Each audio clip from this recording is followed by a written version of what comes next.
Yeah. Log in. My mic's on. I can hear it. Thank you, Mr. J. Okay. No, that, Rhonda, is there any new additions to the agenda, please? No, Mr. Chairman, no agenda, no additions. None at all. County Council, can you read into the items that's on record for the closed session? You can do that, okay? yes, Chairman, members of the board, there's 2 items for closed session today. The first is labor negotiations and conference with, actually, there are no items for that matter, and so I just won't read it into the record. Don't read it in. It's I not. won't read it in. We'll skip that. That's the deal. Government Code Section 54956.9, subsection D1, there's conference with legal counsel. There's an existing litigation matter named Sarah Miller versus the County of Madera. And that's the only item. Thank The you. only item, huh? Any public comment? Nobody's running up to the dais, so we'll go into closed session.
When we were at church Sunday, I said to her, well, Papa's just going to go back into the room. She immediately goes like this, which means pick me up. Okay, we're ready to get moving. How you doing, Mr. Ahmad? I got a couple things for you a little later.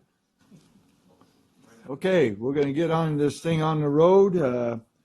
We had a closed session earlier today, and County Council, is anything to report out of closed session? Chairman, there are no reportable actions from closed session. Okay, we're going to open and close. Very, very, very good friend of mine passed away Saturday, June Coyle. She was the Corsico Resource Conservation District Treasurer and website master for probably 100 years, maybe not quite that long, but she's had cancer for about 2-3 months and lung cancer, and I went over and seen her about a couple of weeks ago, and she told me she was going to beat it, and I knew it wasn't good. So, but what a great lady. I tell you, she can be really missed, and her loving husband Roy is a great guy, and we all got to have thoughts for him. So, and the second thing is Tana Boyd, who used to be our board clerk for 100 years, and some of our, Max and I's chief of staff for a while before she came to board clerk. Anyway, her husband Gene is having an operation, so just kind of keep him in your prayers. And anybody else have anybody that's passed away or anything? Okay, Pastor Randall Brannon from the Grace Community Church will give us our invocation. And Dennis, you want to give the Pledge of Allegiance? Thank you. Heavenly Father, it's a privilege to come before you this morning. And immediately we remember these that are suffering pain from loss within the families, the ills that they have faced and prevail upon them. And we would ask that you'd intervene and bring your great compassion through individuals, as well as what we call a holy hug from heaven, to lift them up in this time of need. We would pray that all of us would be those in this county that do justly, love mercy, and walk humbly with you. And when that is accomplished, it'll be amazing what the atmosphere around here will be. We thank you, Father, for the leadership right here of the County of Madera.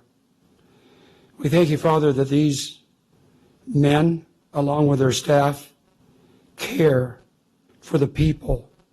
Ultimately, a county is built upon relationships. It's not the dirt that we live upon, but it's among the people that we interact with and do business. And we thank you, Father, that they do a real good job in that area. It's very evident by how they interact, their attitudes, their encouragements, their remembrances. Bless them this day as they go about the business that needs to be accomplished. And we thank you, Father, for the building out at the government center close to the jail, and also for the Justice Center that will be built here. We ask, God, that you'll be with the contractors and all the workers, that there will be safety in these projects. They'll be accomplished under budget or at budget, just as other things have been done recently. May this day be marked by your presence in all that is said and done. Unto your glory we pray. In Christ's name, amen. God bless you. As we salute the flag, may we remember those who have fought for our freedom. Ready? Salute. I pledge allegiance to the flag of the United States of America and to the republic for which it stands, one nation under God, indivisible, with liberty and justice for all. Have a great day. Thank you so much, Randy, and thank you, Dennis. You guys have a great day. So, okay. Folks, this is our 125th birthday for Madera County.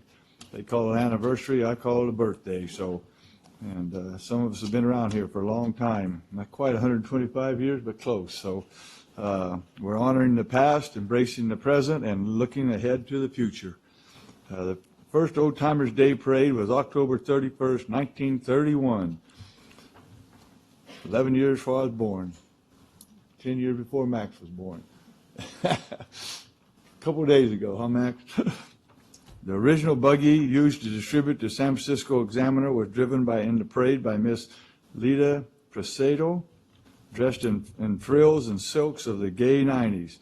More than 20,000 people attended the Old Timers Parade's celebration, which honored the pioneers who built the county's agricultural and industries. The stagecoach used to carry people between Madera and Yosemite National Park was driven in the parade by S.G. Owens.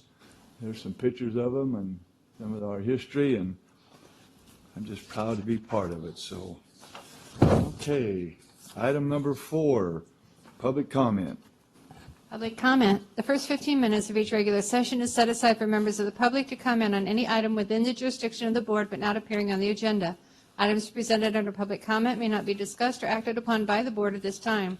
For items appearing on the agenda, the public is invited to comment at the time the item is called for consideration by the board. Any person addressing the board under public comment will be limited to a 3-minute presentation to ensure that all interested parties have an opportunity to speak. Any handouts to the board must be submitted to the chief clerk of the board for distribution to the supervisors. Anyone addressing the board is asked to print their name clearly on the speaker sheet at the podium. Also, all persons addressing the board may state their name and county residence for the record. Thank you. Anybody from the public have anything to say? Oh, it's quiet today. Well, I'm going to make an announcement.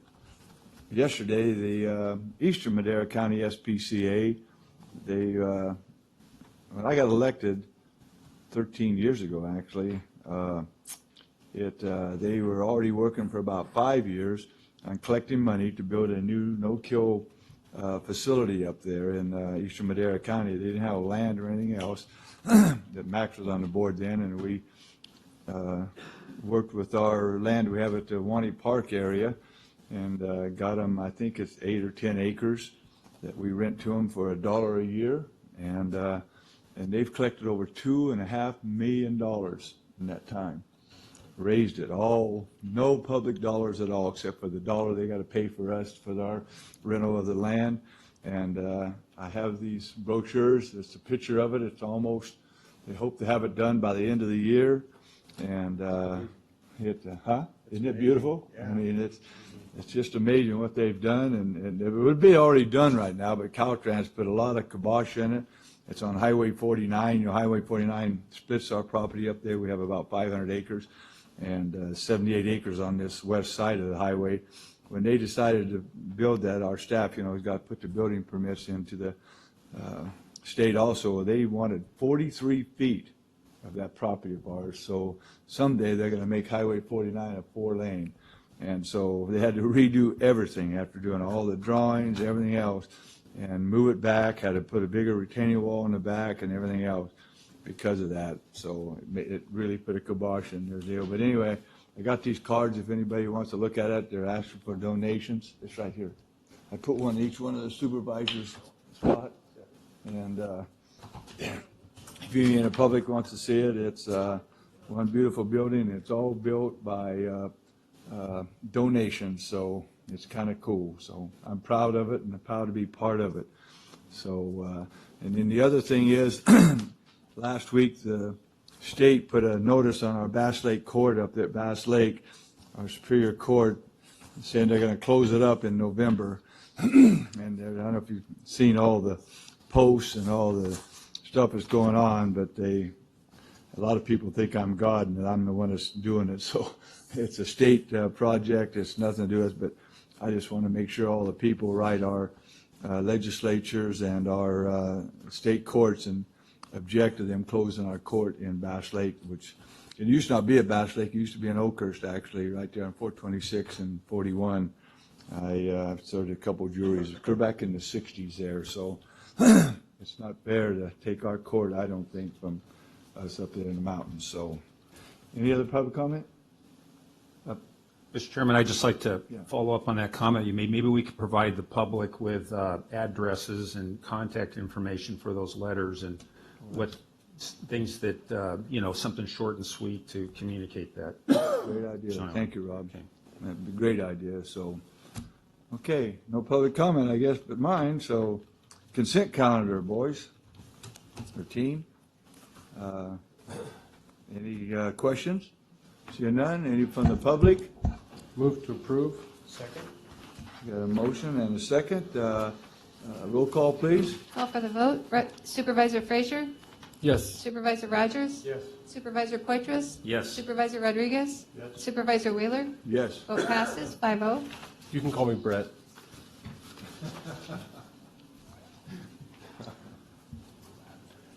Anything but red. I'll take that too. Okay, item 7A. 7A, Fish and Game Fine Committee. Fish and Game Fine Committee funding recommendations for 2018-2019. Tashiana. Where's she at?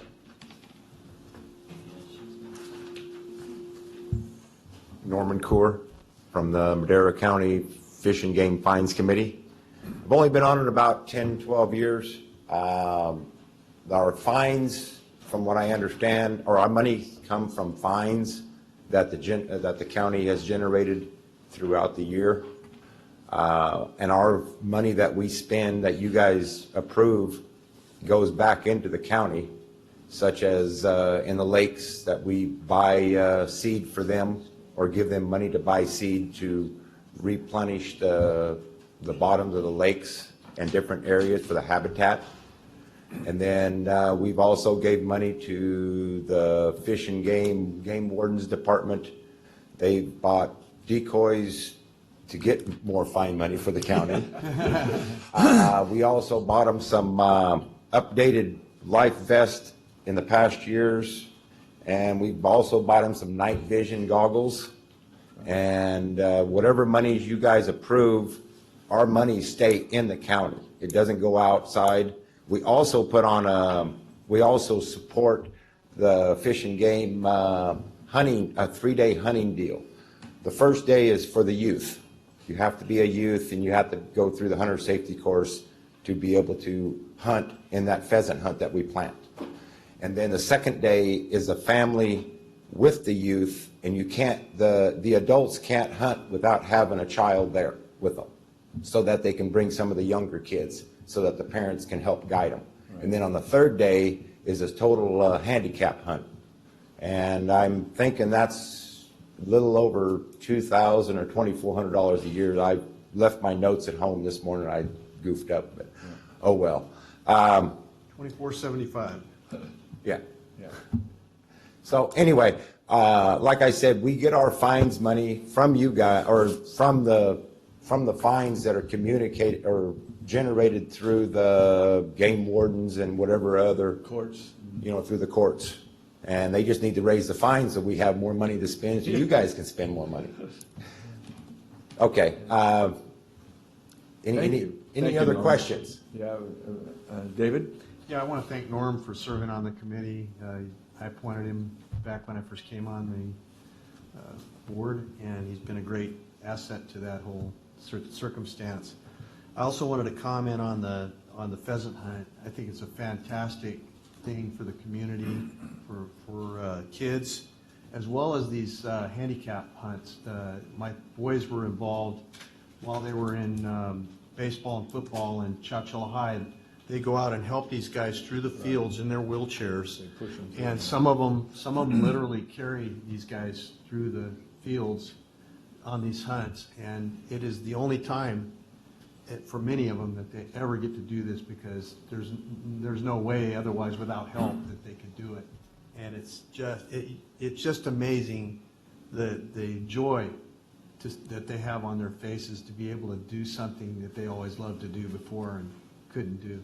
So I think it's an amazing thing, and it does. Some of those pheasants actually live through the ordeal and kind of replenish on the outside there a little bit. So it's kind of a neat thing as well. Yes. Also, when they do these pheasant hunts, they release the roosters for those 3 days, those 3 different days. They also release 10 to 15% hens after the hunt, because they don't want to release them during the hunts, because they could get shot, because some of us don't have very good eyesight. All we hear is the flutter of wings. Yeah.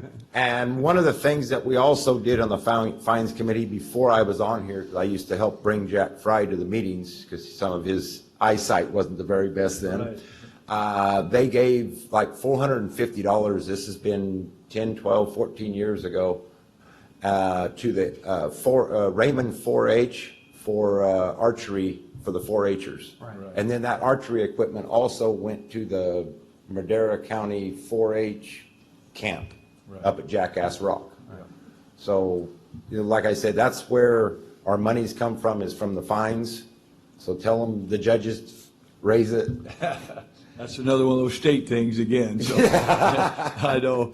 But I served probably 10 or 12 years on the Fish and Game Fines Committee before I was elected. When I got elected, I couldn't be on it anymore, but it's a great deal. And like you said, Hensley and Kinsman both, we give those, the Park Service there a lot of money almost every year to fix the habitat for the fish there. They actually collect all the Christmas trees after Christmas, and then they tie them in rocks and stuff and bury them so the fish have someplace to breed and stuff with. So they've been doing that for years. And at Jackass Rock, that's the thing we were talking about, the other day, about how some of the benefits Madera County gets. That's one of them. I forgot all about that. So Norman, thank you so much, because Another thing is too, we've also gave money to Hensley, and they've been putting in ponds. I call them ponds.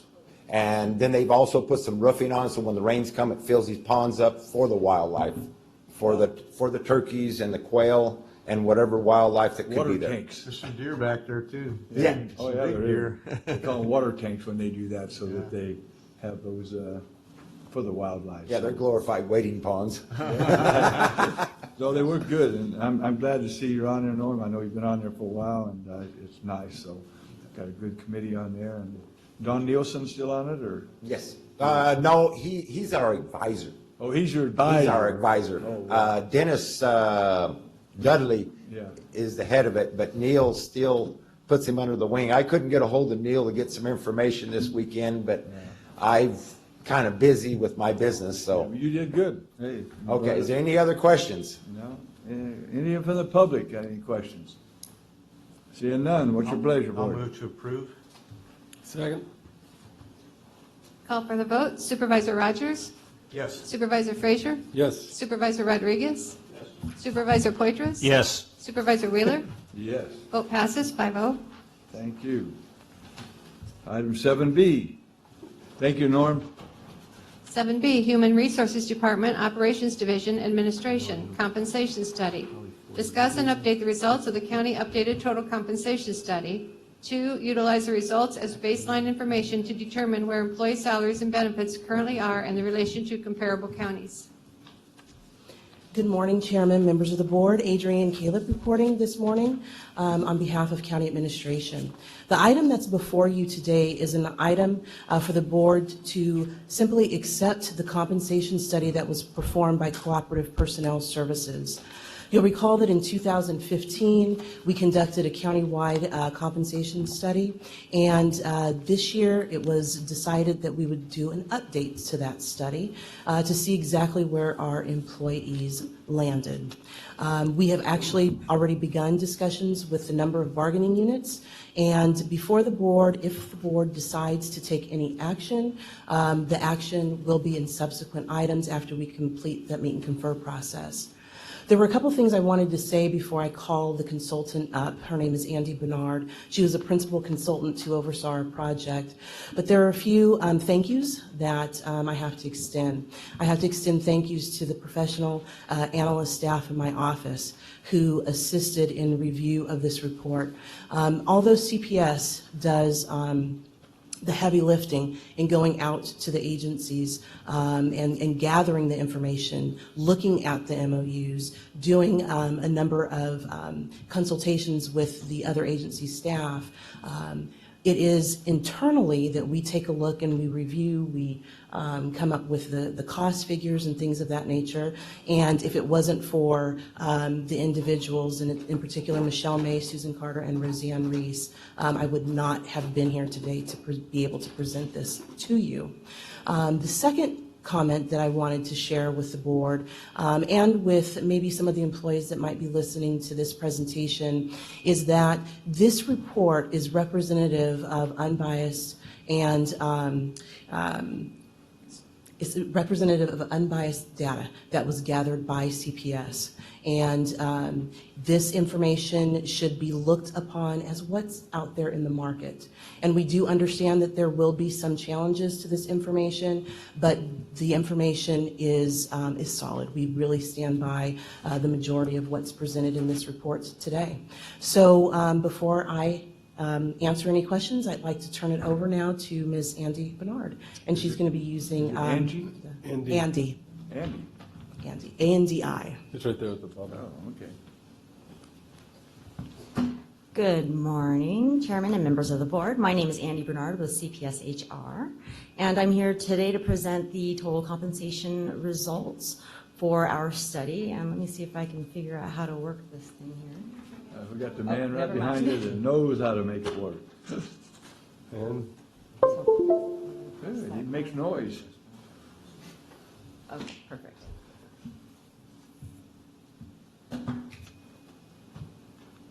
Okay, so today we'll be talking about the background of our study, the scope of work, the benefits that we collected in the total compensation study, an overview of our methodology, and then the summary data.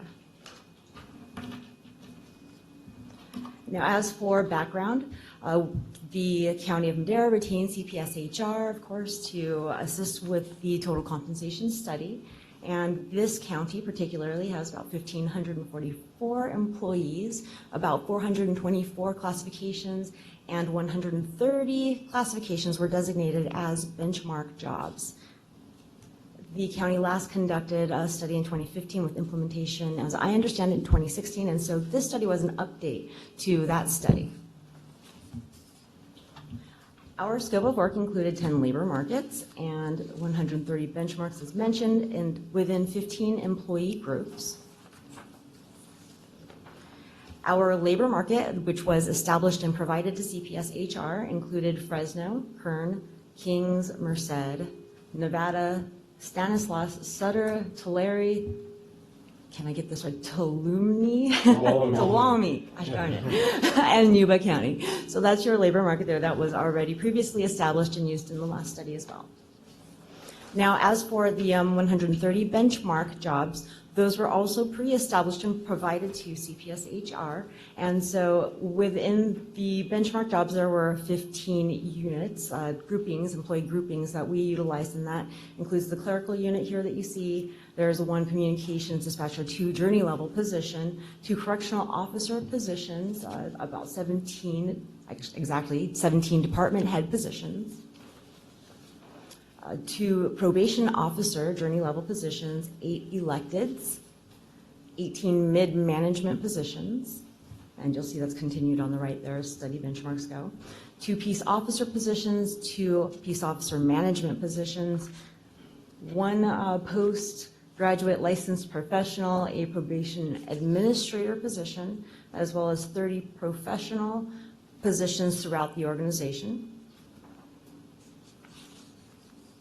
And then lastly, there are the unrepresented positions that we also collected data for, and some of these are overlapped by represented positions, and some of these here are also going to have an asterisk next to them as we moved through the deck there, and those positions were removed from the study because basically there were probably organizational revisions to the structure, and so therefore removed. So you will not see data sheets in the final reporting in the total compensation report you received from CPS HR. Okay, so as for benefits data collected for the total compensation study, what our efforts were overall was to identify your stance in the labor market as it relates to base salary and then total compensation. And so for the total compensation piece, the benefits that we collected included longevity pay, deferred compensation, certifications, and educational incentive or reimbursement pay, and those were either going to globally apply to employees overall, and then as far as the certifications or reimbursements, those would also apply to mostly law enforcement, and I'd say some engineers, and then also attorney CPA level types of employees. And then we also collected our usual, which includes medical, dental, vision, and retirement. We also collected life insurance and long-term disability. We collected agency contributions to defined benefit retirement programs such as 457s. Social Security practices were also included in the study and picked up to see who was paying FICA and Medicare. And then we also collected the holiday, vacation, sick leave, administrative leave, or management leave accruals to see where the agency stood overall with those. The items that we did not collect were supplemental pay, vehicle allowances, and cell phone allowances. That was not included there. As for our methodology, in conjunction with the survey instrument that we received from each labor market agency and or the project consultants that went out and collected the data from the public websites and then worked hand in hand with their HR, I'd say HR representatives, we collected information like classification specifications, organizational charts, staffing information, MOUs, salary schedules, benefit summaries, and also we looked at the budget documents to see whether or not positions were allocated or not. We would also look to budget documents to see for higher level positions within that organizational hierarchy to see whether or not the scope and level of work was appropriate in terms of the comparability of our matches all across the labor market to basically ensure the job matches were appropriate. The salary and benefits data that we did collect was effective April 1st, 2018. So this next slide here is representative of the summary data that we collected, and you'll see there on the left in the reporting and here on this slide, we broke down each unit to represent the total percentage of base salary above or below the average median, and then the total compensation above or below the average median for total compensation, and that's over on the right. So this is representative of the averages for each unit as it was broken down.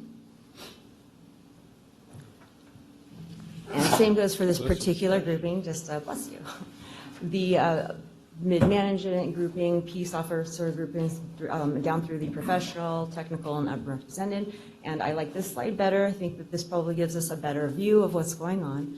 And so here in this particular slide, you can see with a bird's eye view where we're at, and you can see the top line is the total compensation average and where folks sit. And so we were ranging from total compensation at negative 0.37 and up through negative 9.03 for total compensation and lagging the market. And for base salary, we're looking at the low of lagging the market at negative 2.40, and then the high for the base salary lagging the market is, it looks like an 8.74, and that was for the correctional officer group.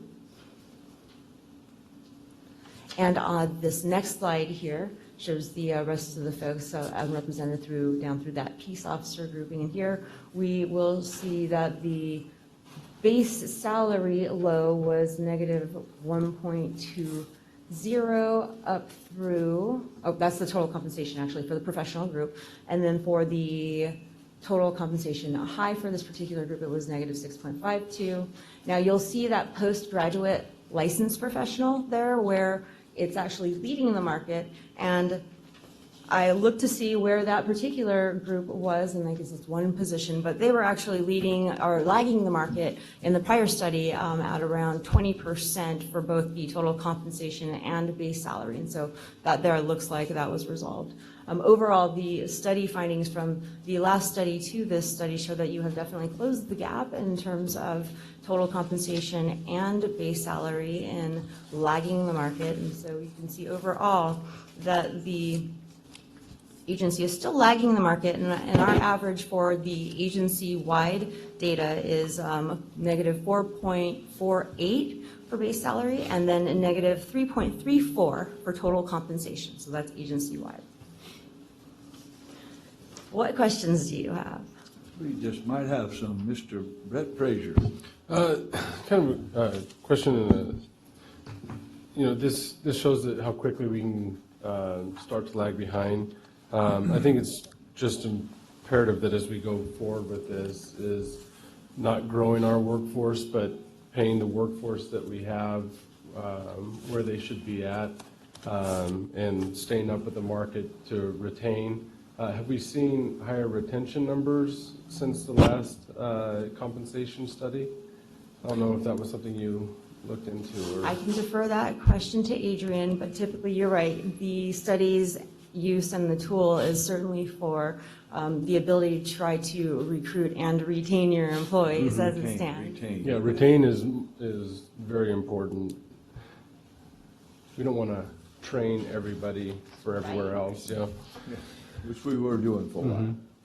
While we have not done a specific and a detailed study of the question about the retention and whether or not the comp study assisted with retention countywide, I can tell you that specifically the last comp study did assist, in particular in the corrections field.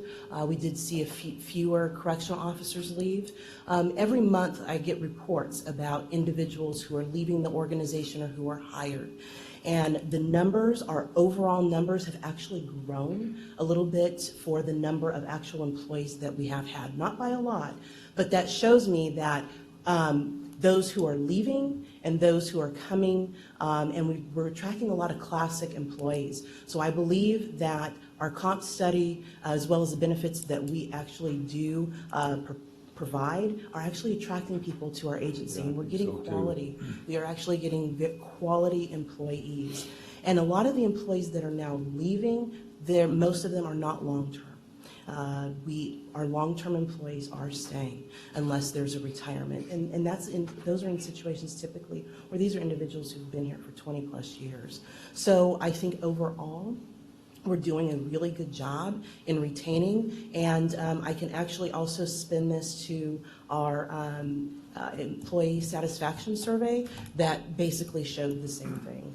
So, Well, I think, yeah, their satisfaction is high right now, but I think we as a board need to show that our satisfaction is very high with the, not just the amount of work, the quality of work that is coming out from our staff and all of these different categories. Our employees are stepping up, they're doing more, and we need to show them that we're behind them. So I appreciate this study. It's nicer to see that it's not as big of a gap as it was the first time, but if we don't keep up on this, we get to those big gaps and then we can't afford to implement. So we always put in CPI increases and everything, all the contracts we do, and any fee increases that we're looking at, and we have to keep that same pace here, I think. So, thank you.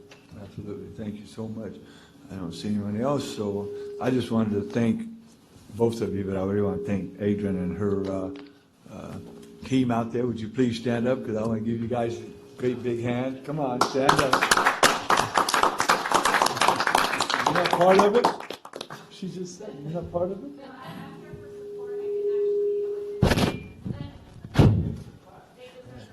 She's a new hire. I did not want to scare her away by having her work on this. See what happens? We get you, we get you involved, so that's what counts. So anyway, thank you. Any comments from the public? Yes, Mr. Dennis. Morning, Chairman Dennis Cook, Department Head for Department of Behavioral Health, and I really want to agree with Brett Frazier. For one of the jobs as a department head is to recruit. How do we recruit and retain? And so a lot of the compensation on here was comparable for county, But when I look at and why is that important for me to retain? So if you think about it, if a family, if a child, if an adult's coming into our services to have mental health services, it's so important to have that consistent therapist, that consistent counselor, caseworker, even the person greeting them at the front door, that consistency that really adds a lot of comfort to our people, as well as the training. The training for us is immense. The experience someone received after their first few years there is very valuable.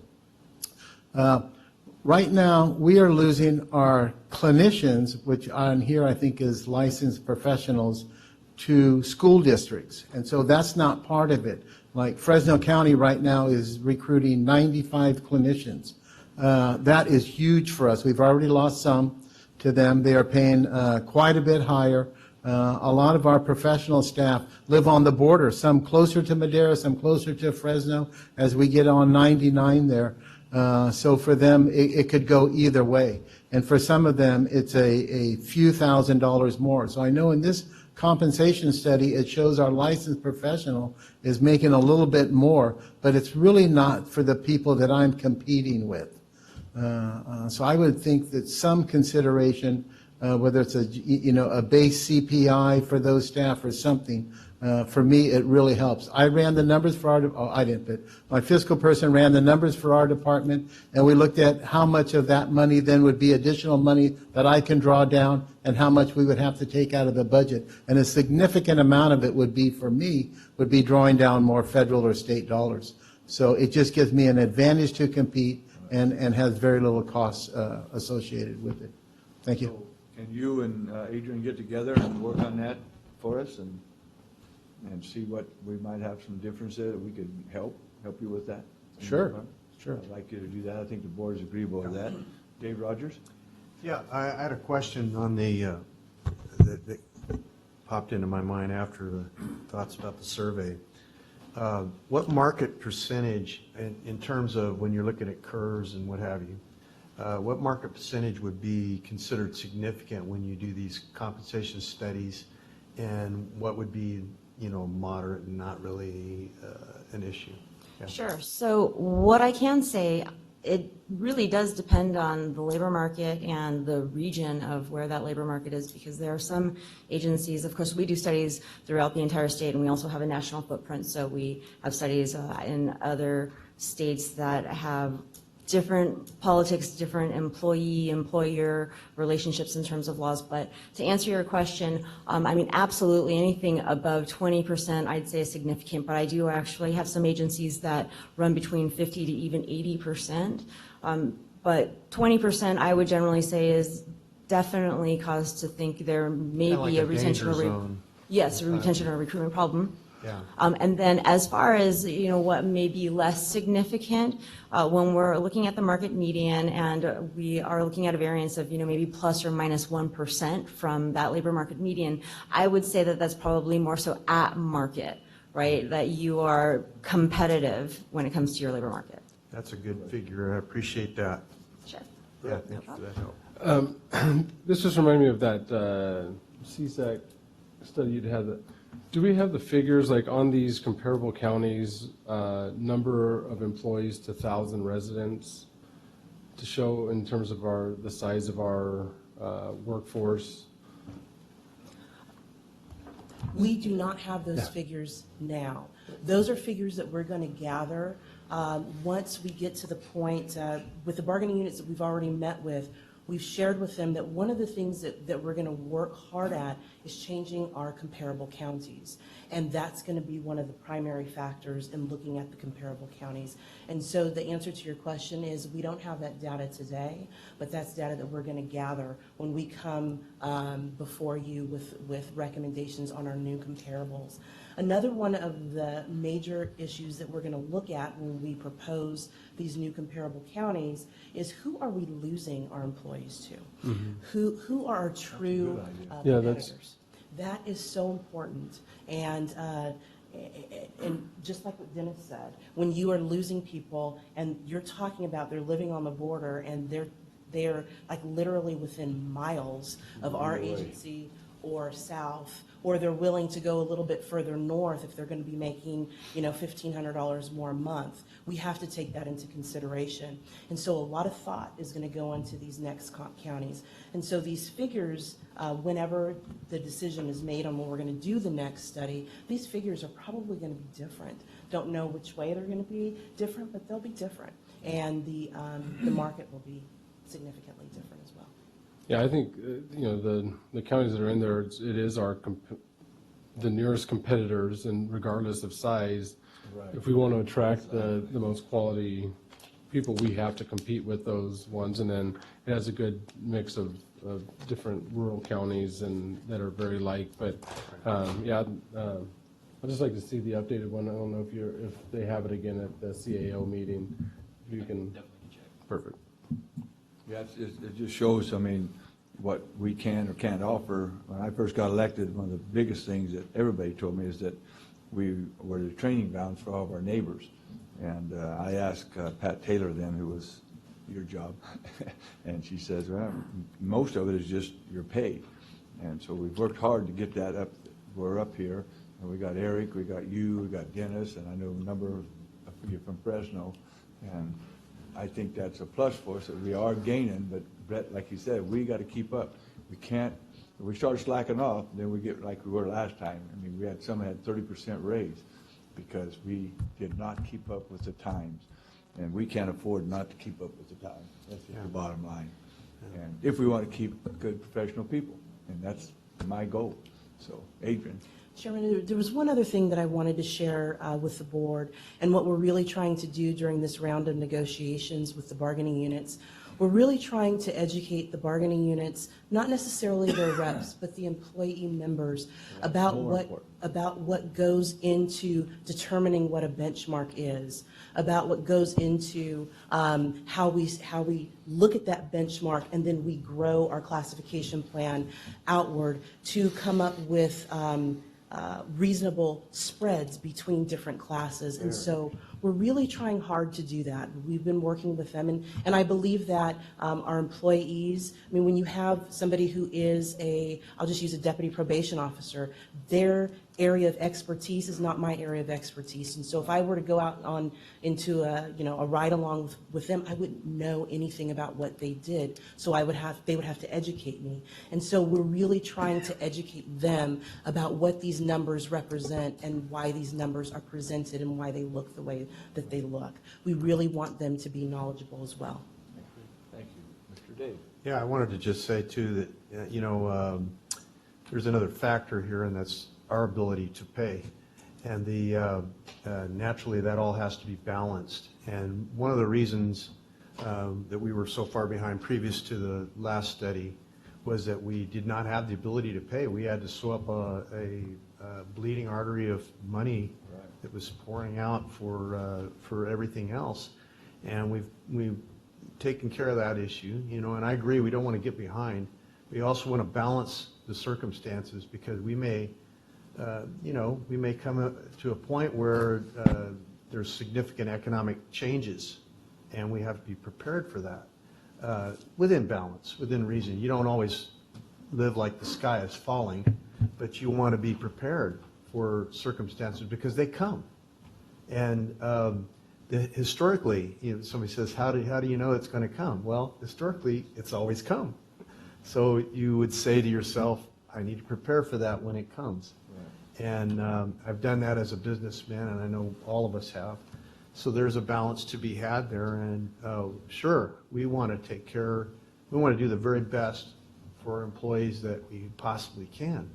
And but within the limits of what we can afford. And we do that with our families as well. We'd love to give them the very best, but we have limits there as well. So. That's why I want to keep the workforce. I keep focused on that, the size of the workforce. I think that's very important. Is because it's exponential as it goes up. Sure. Just like you look at your family. Right. I can only afford one more kid, so that's where I'm stopping next Monday. I got the knife to help you. Well said, sir. Well said.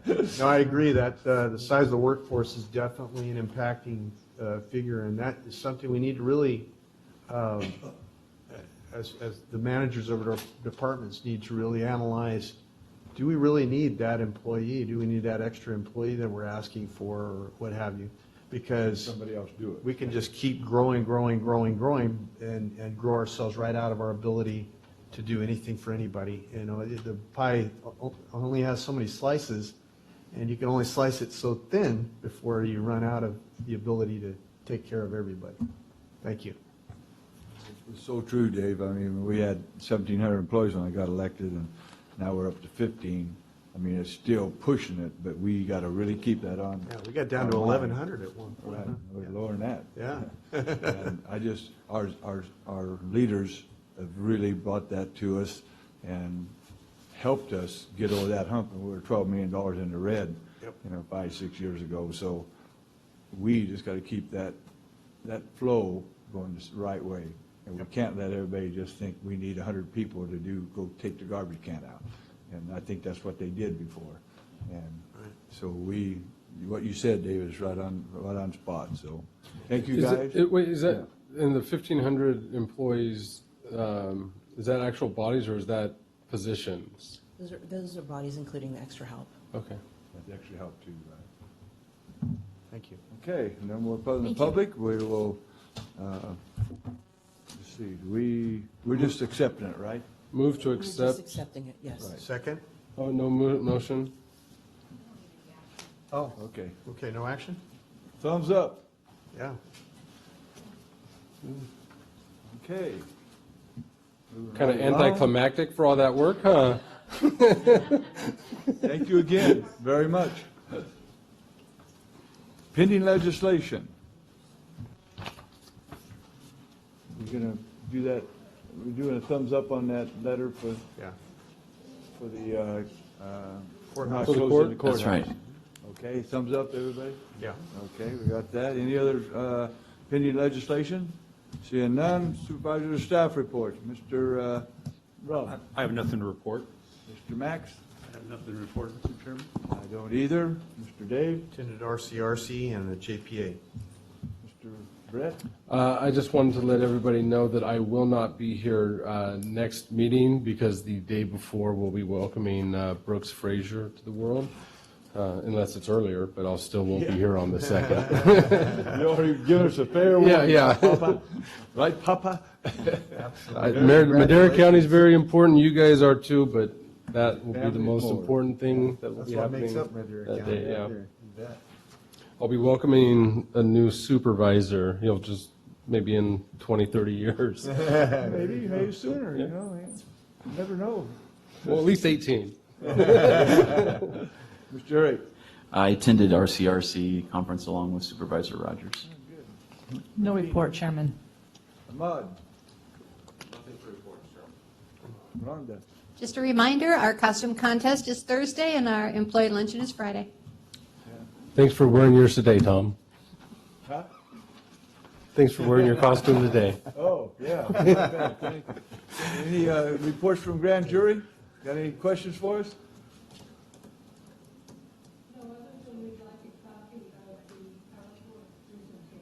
Could you come up to the mic and tell us? Yeah, mine. Oh, she already told you? Okay. Yeah.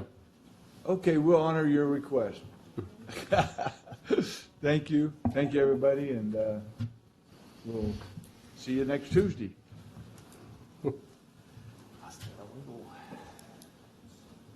Got stuff for me to sign upstairs?